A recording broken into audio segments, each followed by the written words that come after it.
നമസ്കാരം. പ്രവാസി ഓൺലൈൻ ടിവിയുടെ എക്സ്ക്ലൂസീവിലേക്ക് ഏവർക്കും സ്വാഗതം. ഐക്യരാഷ്ട്രസഭയുടെ വേൾഡ് ഹാപ്പിനെസ് റിപ്പോർട്ട് പ്രകാരം ലോകത്തിലെ ഏറ്റവും സന്തുഷ്ട രാജ്യമായി ഫിൻലൻഡ് 8ാം തവണയും തെരഞ്ഞെടുക്കപ്പെട്ടു. അതേസമയം യൂറോപ്പിലെ മുൻപന്തിയിൽ നിൽക്കുന്ന ലോകത്തിലെ 4ാം സാമ്പത്തിക ശക്തിയായ ജർമ്മനിയുടെ സ്ഥാനം 22ാമതാണ്. പട്ടികയിൽ 118ാം സ്ഥാനത്താണ് ഇന്ത്യ. പതിവ് പോലെ തന്നെ നോർഡിക് രാജ്യങ്ങളാണ് ഇത്തവണയും വേൾഡ് ഹാപ്പിനെസ് റിപ്പോർട്ടിൽ മുൻപന്തിയിൽ എത്തിയിരിക്കുന്നത്. UK US മുൻ വർഷത്തേക്കാൾ പിന്നിലായി. 24ഉം 23ഉം ഒക്കെയാണ് അവരുടെ സ്ഥാനം. ആദ്യത്തെ 5 സ്ഥാനങ്ങളിൽ ഫിൻലാൻഡിനൊപ്പം ഡെൻമാർക്ക്, ഐസ്ലാൻഡ്, സ്വീഡൻ, നെതർലാൻഡ്സ് എന്നീ രാജ്യങ്ങളാണ് നിൽക്കുന്നത്. ഇനിയും ഫിൻലാൻഡ് 8ാം തവണയും വേൾഡ് ഹാപ്പിനെസ് രാജ്യങ്ങളിൽ മുൻപന്തിയിൽ എത്തിയപ്പോൾ അതിനെപ്പറ്റി ഞങ്ങളുടെ പ്രിയ സുഹൃത്തും ലോക കേരള സഭ അംഗവുമായ നവമി ഷാജഹാൻ, അവർ ഫിൻലൻഡിലാണ് താമസിക്കുന്നത്, അവിടെയാണ് ജോലി ചെയ്യുന്നത്. നവമി ഷാജഹാൻ തയ്യാറാക്കിയ ഫിൻലൻഡിന്റെ ഹാപ്പിനെസ് റിപ്പോർട്ടിന്റെ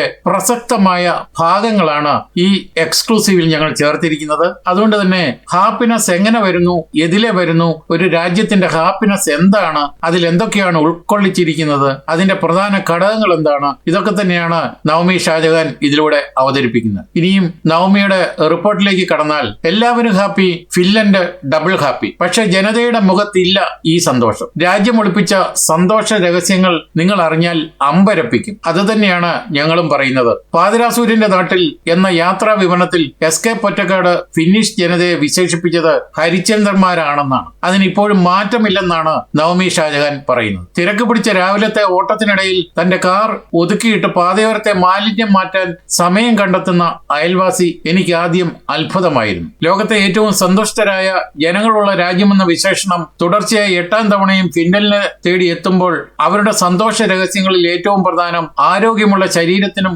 മനസ്സിനും നൽകുന്ന പ്രാധാന്യമാണ്. സന്തോഷം പക്ഷെ ഫിൻലാൻഡ് ജനതയുടെ മുഖത്ത് പലപ്പോഴും തെളിയാറില്ല. സുവോമി, അതായത് ഫിന്നിഷ് ഭാഷയിൽ ഫിൻലാൻഡിന്റെ പേര് അങ്ങനെയാണ്. ജനത അന്തർമുഖികളാണ്. അയൽവാസിയുടെ അകലം കൂടുതലായാൽ അത്രയും ആഹ്ലാദ ചിത്തരാകുന്ന ഇവരുമായി ഒരു കൊച്ചു വർത്തമാനമെങ്കിലും പറയാൻ മാസങ്ങൾ എടുത്തേക്കാം. സുഖമികകളുമായി ചങ്ങാത്തം സ്ഥാപിക്കുക എളുപ്പമല്ലെന്ന് അർത്ഥം. എന്നാൽ ഒരിക്കൽ ചങ്ങാത്തം കൂടിയാൽ പിന്നെ പൊട്ടില്ലതാൻ. പാതിരാസൂര്യന്റെ നാട്ടിൽ എന്ന യാത്രാ വിവരണത്തിൽ SK പൊന്നക്കാട്ട് ഫിന്നിഷ് ജനതയെ വിശേഷിപ്പിച്ചത് ഹരിചന്ദ്രന്മാരെന്നാണ്. അതിനിപ്പോഴും മാറ്റമില്ലെന്നാണ് വീണ്ടും പറയുന്നത്. തങ്ങളുടെ ചെറിയ ലോകത്ത് സന്തുഷ്ടരായിരിക്കുന്ന സുദാമികൾ, സുഡാപ്പികളല്ല സുദാമികൾ, മത്സരബുദ്ധിയോടെ അന്യരിലേക്ക് നോക്കിയിരിക്കാറില്ല. നാട്യങ്ങളൊന്നുമില്ലാതെ കാര്യങ്ങളെല്ലാം തുറന്ന് സംസാരിക്കുന്ന തെളിഞ്ഞ മനസ്സിനുടമകൾ, മതവിശ്വാസങ്ങളോടുള്ള വിമുഖതയും വേർതിരിവില്ലാത്ത അഴിമതിരഹിത ഭരണവ്യവസ്ഥയും നിയമങ്ങളുമാണ്. നിയമങ്ങൾ അനുസരിക്കുന്നതിലെ കൃത്യതയും നമ്മളെ അമ്പരപ്പിക്കും. വിജനമായ റോഡുകളിൽ നടപ്പാതയിലെ പച്ച വെളിച്ചത്തിനു വേണ്ടി കാത്തു നിൽക്കുന്നത്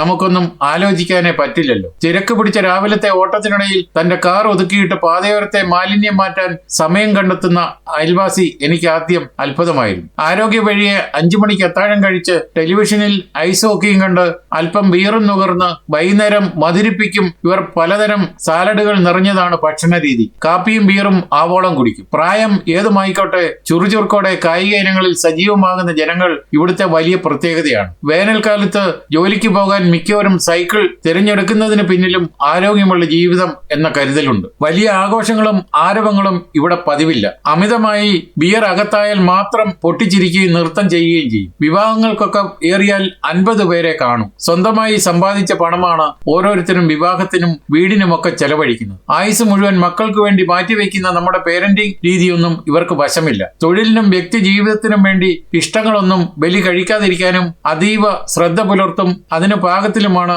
വിദ്യാഭ്യാസ രീതി. തൊഴിൽ പരിശീലനം പാഠ്യപദ്ധതിയുടെ ഭാഗമാണ്. 7ാം വയസ്സിൽ മാത്രമാണ് കുട്ടികൾ അക്ഷരലോകത്തേക്ക് പ്രവേശിക്കുന്നത്. നിത്യജീവിതത്തിലെ ചെറിയ കാര്യങ്ങളിൽ കുട്ടികളെ സ്വയം പ്രാപ്തരാക്കാനും സ്കൂൾ വിദ്യാഭ്യാസത്തിനു വേണ്ടി മാനസികമായി തയ്യാറാക്കാനുമാണ് നഴ്സറി സ്കൂളുകൾ ഊന്നൽ നൽകുന്നത്. ചെറിയ കുരുന്നുകൾക്കും സ്വന്തമായി ഭക്ഷണം കഴിക്കാനും വസ്ത്രം ധരിക്കാനും കളിപ്പാട്ടങ്ങൾ ഒരുക്കി വെക്കാനുമുള്ള പരിശീലനം നഴ്സറി വിദ്യാഭ്യാസം വഴി കിട്ടും. ഏത് പ്രായത്തിലും പുതിയ കാര്യങ്ങൾ പഠിക്കാനും പരീക്ഷിക്കാനും ഇഷ്ടങ്ങളുടെ പിറകെ പോകാനും മടി കാണിക്കാത്തതാണ് ഫിന്നിഷ് സമൂഹത്തിന്റെ മറ്റൊരു പ്രത്യേകത. 50ാം വയസ്സിൽ ജോലി ഉപേക്ഷിച്ചു പോയത് ഇലക്ട്രീഷ്യൻ ആകുക എന്ന സ്വപ്നം സാക്ഷാത്കരിക്കാൻ മാത്രമായിരുന്നു. ജീവിക്കാൻ മറന്ന് ഓടിത്തളരാതെ ഇടയ്ക്കൊക്കെ ജീവിതയാത്രയിലെ സ്റ്റോപ്പുകളിൽ ഇറങ്ങി കാഴ്ചകൾ കണ്ട് അതത് നിമിഷങ്ങൾ ആസ്വദിച്ചങ്ങനെ ജീവിക്കുന്നവരാണ് ഫിന്നിഷ് രീതി. ഓരോ നാടിനും തനത് സൗന്ദര്യവും പോരായ്മകളും ഉണ്ടെങ്കിലും സുമി ജനതയുടെ ചില നല്ല ശീലങ്ങൾ നമ്മുടെ സമൂഹത്തിലും പ്രാവർത്തികമാക്കാൻ ലൈ ഹുവ നിങ്ങൾക്കും ഫിൻലൻഡിലേക്ക് സ്വാഗതം എന്നാണ് നവമി ഷാജഹാൻ തയ്യാറാക്കിയ ആർട്ടിക്കിളിൽ അവസാനമായി പറയുന്നത്. അതുകൊണ്ട് തന്നെ നമുക്കും ഫിൻലാൻഡ് ആകാം, അല്ലെങ്കിൽ ഫിൻലാൻഡിനെ അനുകരിക്കാം, ഫിൻലൻഡുകാരെ അനുകരിക്കാം. നമ്മുടെ ജീവിതവും നമ്മുടെ രാജ്യവും സന്തോഷത്തിന്റെ കാര്യത്തിൽ ഏറ്റവും മുൻപന്തിയിൽ തന്നെ ആകട്ടെ എന്ന് തന്നെ ആശംസിച്ചുകൊണ്ട് ഈ എക്സ്ക്ലൂസീവ് ഇവിടെ പൂർണ്ണമാവുകയാണ്. നിങ്ങൾ നൽകി വരുന്ന എല്ലാവിധ പിന്തുണയ്ക്കും ഞങ്ങൾ ഹൃദയപൂർവ്വം നന്ദി അറിയിക്കുന്നു. അതോടൊപ്പം കൂടുതൽ വാർത്തകളും വിശേഷങ്ങളും അറിയാൻ യൂറോപ്പിലെ ആദ്യത്തെ മലയാളത്തിലുള്ള ഓൺലൈൻ പോർട്ടലായ പ്രവാസി ഓൺലൈൻ.com സന്ദർശിക്കുക. അതുപോലെ തന്നെ ഞങ്ങളുടെ രണ്ടാമത്തെ ചാനലായ പ്രവാസി ഓൺലൈൻ TV, അതായത് ഈ TV കൂടി ശ്രദ്ധിക്കുക. ഇതുവരെ ഞങ്ങളെ സബ്സ്ക്രൈബ് ചെയ്തിട്ടില്ലെങ്കിൽ സബ്സ്ക്രൈബ് ചെയ്താൽ ഞങ്ങൾക്കും നിങ്ങൾക്കും അതുകൊണ്ട് ഉപകാരം ലഭിക്കും. നന്ദി, നമസ്കാരം.